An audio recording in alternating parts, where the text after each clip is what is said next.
சிம்ம ராசிக்கு வந்து எப்போவுமே ஸ்பெஷல் தான். அவங்க கூட்டத்தில் தனியாக கண்டுபிடிக்கலாம்.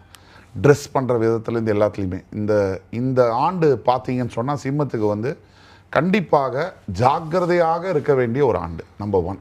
ஏன்னா சனி வந்து அஷ்டமஸ்தானத்துக்கு வர்றாரு. 7.5 சனியில் கொடுக்கக்கூடிய துன்பங்களை டேப்லெட் ஃபார்மேட்டில் அஷ்டம சனியில் கொடுப்பார் அப்படிங்கிறது தான் ஐதீகம்.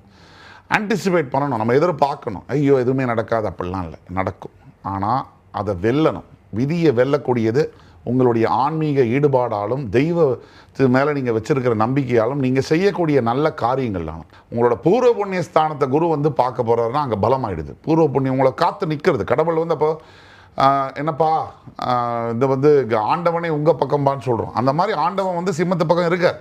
இந்த அஷ்டமசனி காலகட்டத்தில் தெய்வத்தை பிடிச்சிக்கணும். அதை 2வது உங்களுடைய 7ஆம் இடம் என்று சொல்லக்கூடிய இடத்தையும் சிம்மத்தை வந்து குரு 9ஆம் பார்வையாக பார்க்கறதுனாலையும் சில பல பிரச்சனைகள் ராகு அந்த இடத்துக்கு வர்றதுனால இருந்தாலும் கூட எண்ட் ரிசல்ட் வந்து பாசிட்டிவாக இருக்கும். இத்தனையும் இருந்தாலும் சிம்மம் எங்கே கரெக்டாக இருக்கணும்னு சொன்னால் பொறுமை, நிதானம், ஆன்மீகம்.